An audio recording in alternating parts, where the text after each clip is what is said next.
Okay, everybody, how we doing today? Couple announcements. Throughout the afternoon, we'll be doing members-only interviews up on the first floor. You guys can look at the agenda of those rooms. We're doing interviews with Matt Gaetz, with Byron Donalds, also interviews with Stephen Greer, and many others. So if you guys want to be part of the members-only experience, you guys can follow it on the guide and see interviews, ask questions out of some of our speakers.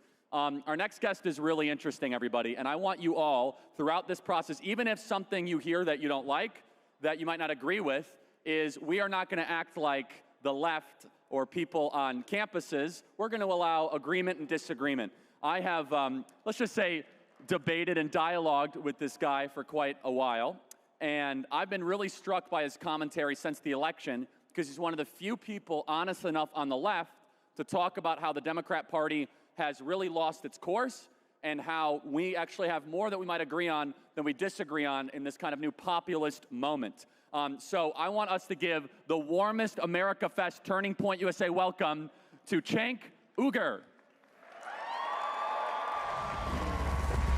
I've been a populist all along, and what's fascinating to me is how much politics in America has changed. The establishment has been oppressing all of us for so long and gaslighting us in a way that is unbearable. Anyone who disagrees with them, they think, is not objective and is to be dismissed and derided. They have no idea how clueless they are. You gotta challenge people, and the point of media is to challenge the powerful. Corporatism hates competition. Capitalism loves competition.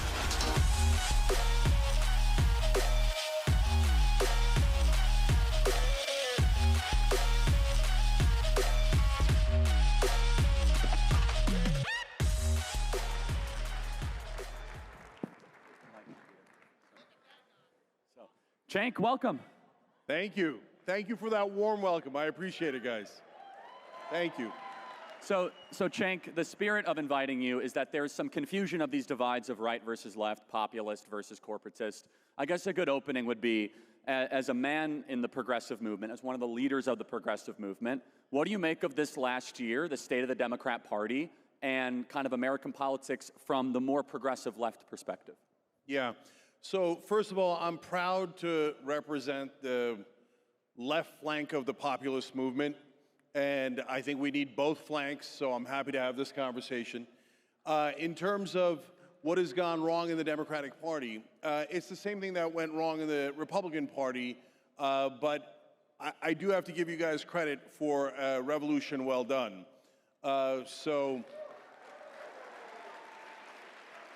And what I mean by that is not a revolution against the Democratic Party or the left or the country, but a revolution against the establishment. So I knew you guys were for real in fighting against the establishment when I started going on right-wing shows and I would say something negative about Mitch McConnell. And when I did that in the past, what I would get back is, oh, no, Mitch McConnell's great. Pelosi's terrible, but Mitch McConnell's great. Let's do that here. What do you guys think of Mitch McConnell? All right. Yes, I love that. So look, for my left-wing friends that are watching out there, they just booed Mitch McConnell. That's a great thing, okay? And let's do one more. What do you guys think about Dick Cheney? My left-wing friends out there, we have been waiting for the right-wing populists to boo Mitch McConnell and Dick Cheney our whole lives. Take the win. Take the win. Now, what we need to do in the Democratic Party is we need to do likewise. We need to have a revolt against the Joe Bidens, the Kamala Harrises, and the Nancy Pelosi's. And the Hillary Clintons, and now all of a sudden the Dick Cheneys. What are they doing on our side? Are you guys nuts? Right? I have to interject. When all of a sudden Kamala Harris is doing the Liz Cheney thing, I said, does she want to lose? I mean, what's amazing is I said the same thing. Look, Dick Cheney polls at 13%. What lunatic thought it was a good idea to wrap yourself around Dick Cheney? I mean, when we started the Young Turks 22 years ago, longest running show in internet history, first ever YouTube partner with original YouTubers, one of the driving forces was get Dick Cheney out of office, right? And now for Kamala Harris to come full circle and say, oh, I've got 90 corporate CEOs backing me, and I've got all these executives on my side, and I've got Dick Cheney and Liz Cheney on my side, it was so counterproductive. It's not what the left wing stands for. It's not what the Democratic Party should be about. So the problem is the establishment. They are controlled by the donor class, and mainstream media is their marketing arm. They do not do news, they do propaganda.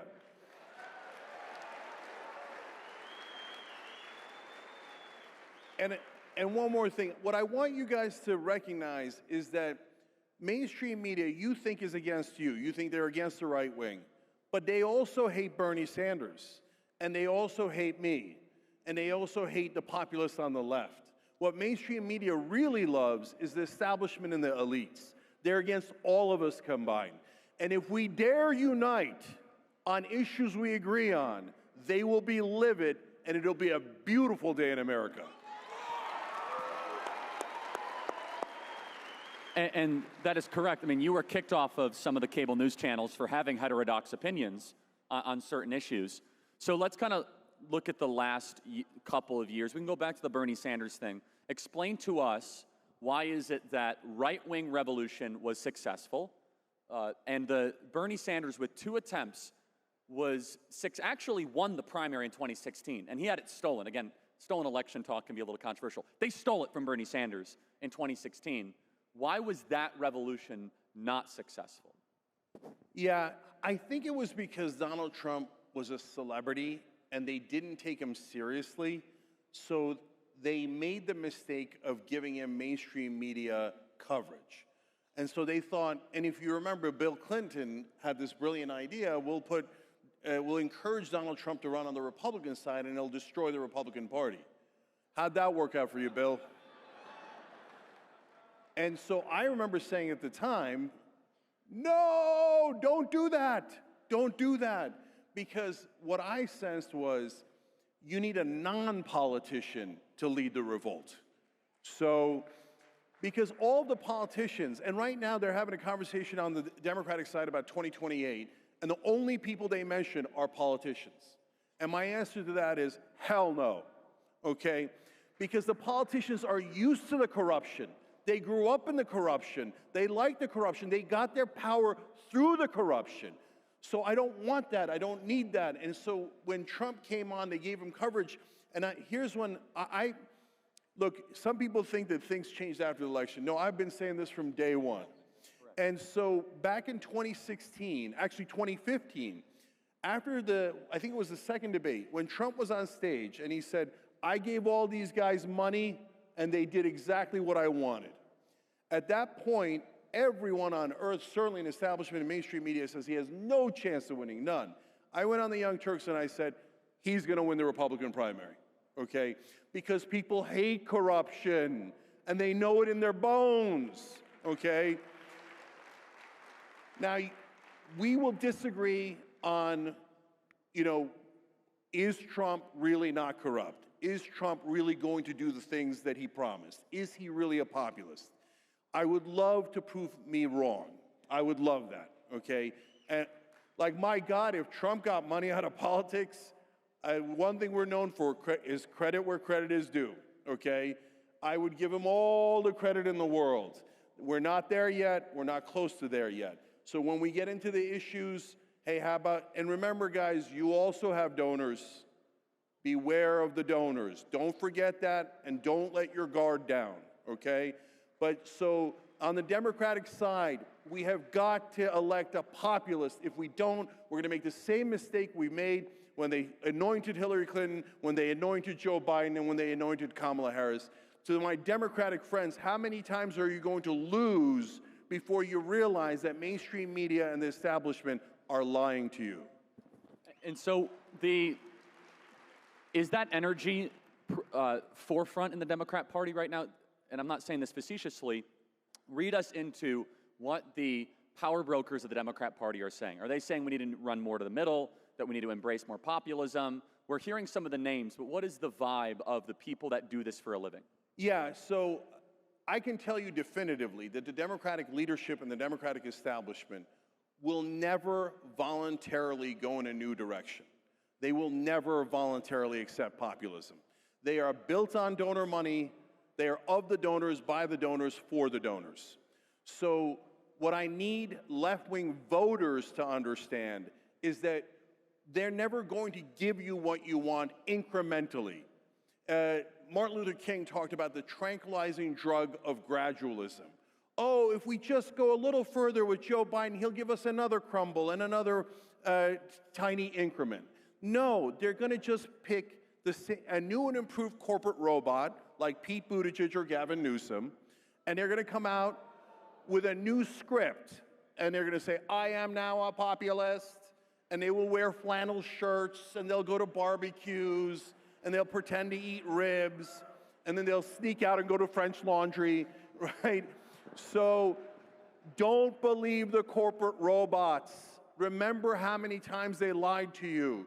We need to do a populist revolt and pick a populist left-winger so we could have a real contest in this country. The establishment Democrats are never going to win.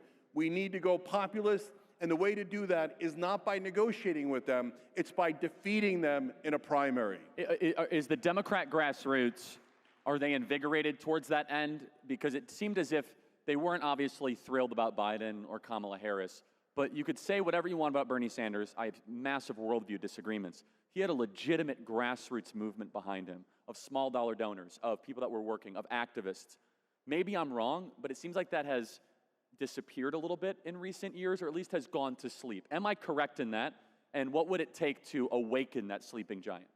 So there's a couple of different branches within the Democratic Party and the left, but the two most important ones are the populist progressive left, that's Bernie Sanders, and we can debate about progressive issues and policies on another day, right? But then there's the establishment wing. So the populist wing is already there. That base that was there in 2016 and 2020 still exists. And remember, guys, and I say this to you and I say it to the left wing, Bernie won the first 3 states in 2020. He was this close to winning until Obama and Clyburn called in all the candidates. He's right. And said, you all have to bow to Joe Biden.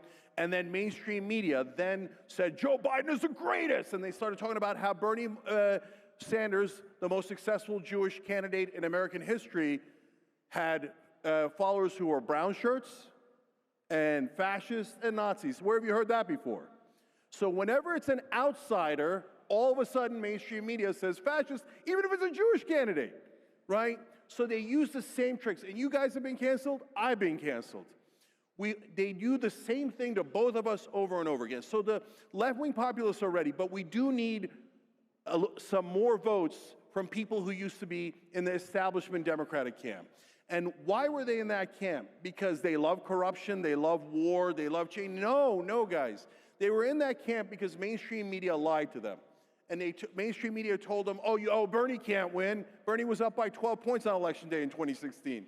They said, he's radical. And they called you guys radical and said you couldn't win. They call us radical and say we can't win. But they're wrong. They're lying. So what I need Democrats to understand is stop believing in Morning Joe and The View and all the garbage on TV. So that's a really good point about the media ecosystem. You guys are, without a doubt, the most popular, progressive, over-the-top, non-mainstream media sanctioned community. Is that fair to say? Yeah, 27 million subscribers, 30 billion views. I think it's fair to say. No, I'm not saying that sarcastically. I don't know of anyone that comes close.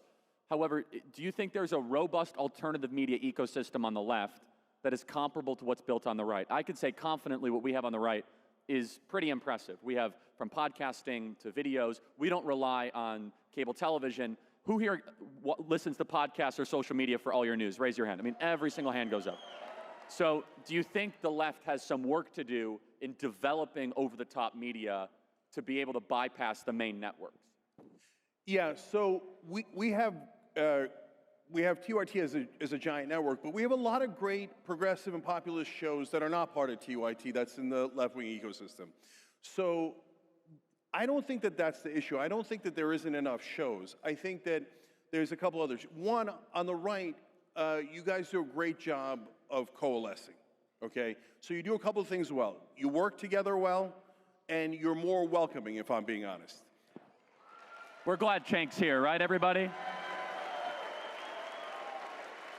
And a lot of people on the left know this as well. If you agree with MAGA 5%, the answer you get is welcome, right? Come join us, right? On the left, if you disagree 5%, they go, get out of here, you're a right-winger, you're a fascist, right? But if you push enough people out and you guys welcome enough people in, eventually you win the popular vote. That's what I warned them about, and that's what happened, right? So, look, I propose simple rules, the 3 rules of the internet. Rule number 1, when we disagree, we fight. There's nothing wrong with that, right? Now, rule number 2 is afterwards we must have a beer together, okay? And rule number 3 is, for God's sake, when we agree, let's unite. So, for the left, we have too much division. We almost never unify. I don't mean with the right, I mean internally. The left loves to attack one another. I love you guys on the left, I love you. But every once in a while, when we get a yes, when we agree, can we please unite? And the second thing we need is for the old, I'm being honest, and on average, not everyone, of course, but for the older Democratic voters, please turn off your television sets. They're lying to you, they're tricking you, they're trying to get you to vote for corruption, they're trying to get you to vote for policies you don't even want. So if we can do those 2 things, then we'll be in great shape. So I'm not sure how you'll feel about this, but there is a not a consensus, there is a belief with some people like Seth Moulton and others that some of the embrace of what we would call wokeism or whatever was a reason why Democrats had a less than desirable election outcome. Do you subscribe to that belief? How do you interpret that when some people say we need to kind of shed away some of the more new elements of the cultural implications of politics outside of economics, like the Seth Moulton belief that where he says the trans stuff hurt us? Yeah, so look guys, on that stuff, I've been having these debates internally with the left wing. And I explained yesterday actually on the Young Turks. Look, everybody's positions are in a different part of the left-right spectrum and on different policies. So I can name you policies where you say, well, that's pretty moderate, right? I can name you policies that you're not sure is left or right wing, but that is definitely populist, right?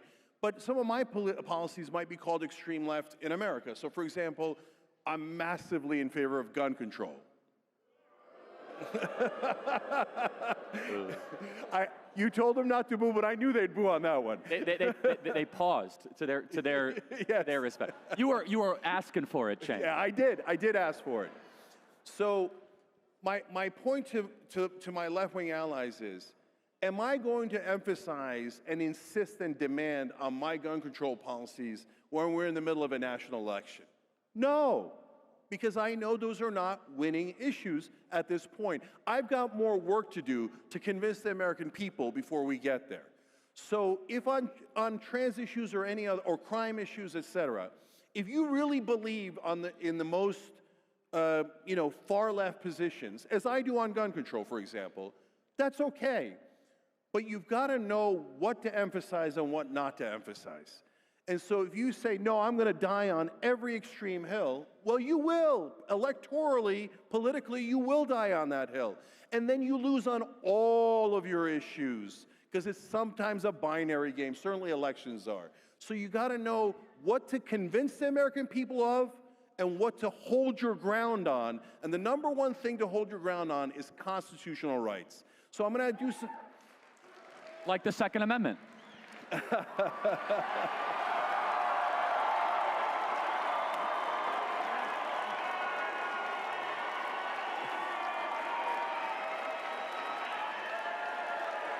So, no, I know. So guys, look at that. We totally disagree on that issue, but we just... You were asking for that one, I'm sorry. No problem. No, but look, but that was an important moment, because we totally disagree on that issue, but we just shook hands anyway. And you know what we'll do afterwards? We'll have a beer.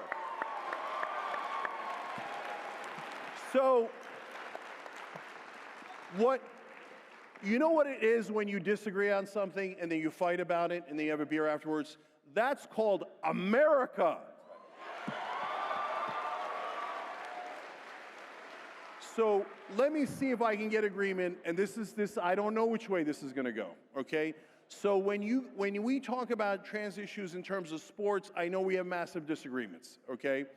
And on one of those issues, professional sports, I agree with you guys.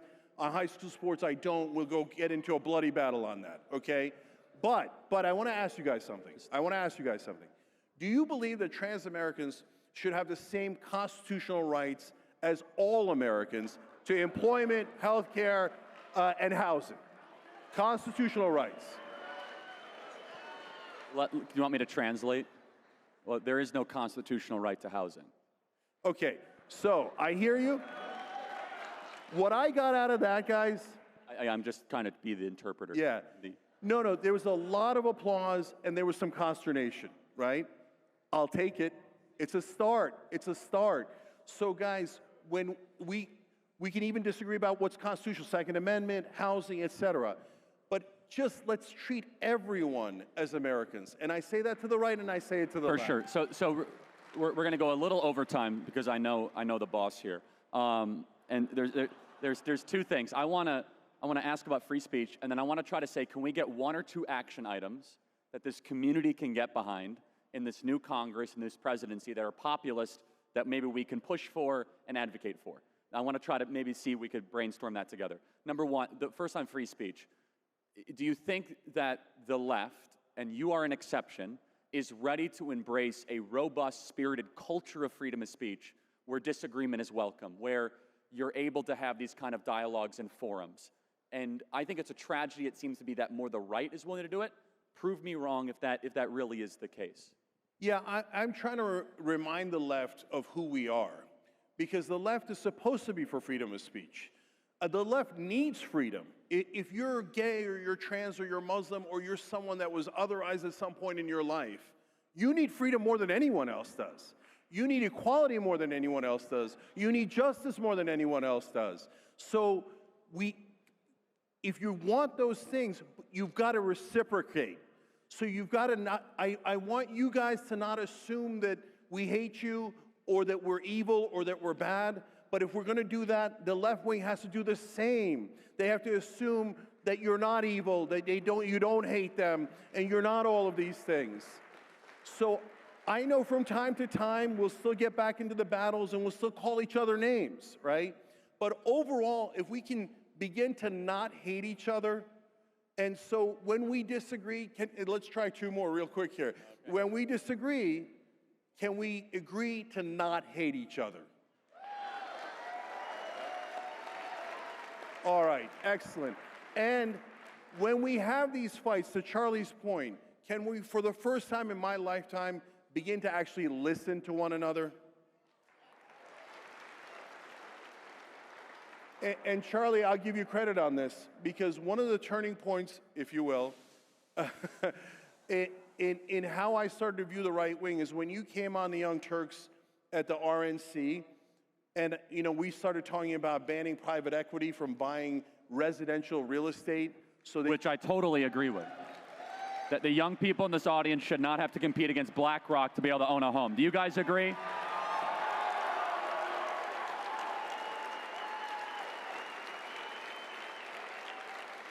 So we've got a populist plank on tyt.com that's one of the 6 pillars, right? And all my life, I go on Republican shows, I go on right-wing shows. When I say something against the bankers, they're like, no, the bankers are great, the bankers are great. Oh, I was so frustrated. And now, all of a sudden, we got the right-wing populists saying, let's ban the bankers from buying our homes so they don't drive up the prices. Yes, yes. The left, take yes for an answer. Take yes for an answer. And look, what I said online on X was, at least what we got out of this election is we're no longer in an establishment prison. Now we're in the populist woods, right? And if you say, yeah, but we're going to fight in the populist woods, yes, but at least we're all human out here. We defeated the corporate robots. and we've got more fights with the corporate robots to come.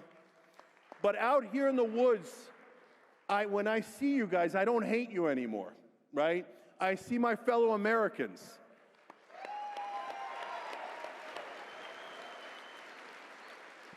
And so in these populist woods, we'll sometimes have skirmishes, sometimes we'll have battles. But the main thing I'm trying to drive with the 6 points of the populist plank, higher wages for Americans, time off for moms after they have a baby, anti-corruption, totally agree with that. anti-war. The reason Audit the Pentagon. Oh, yes. So the reason I picked those is not because they're the most left-wing positions, because those are the positions we all agree on, right?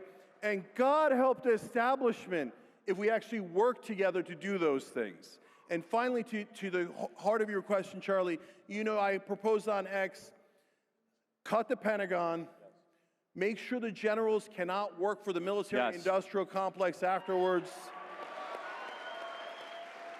and free Edward Snowden. Oh. I agree. So it's beautiful that we have populist agreement on the right and the left on those issues. So I'm asking you guys, let's make those a reality, because right now, a lot of my friends on the left don't believe you. They think, no, they can't possibly be telling the truth, right? No way they're going to cut the Pentagon. No way they're going to have a conflict of interest rule for the generals. No way they're going to do any of this, right? Prove them wrong. Prove them that you are actual populists, that you do mean it, and that we can work together to get those things done. Cenk, thank you so much. Guys, that was great. Thank you.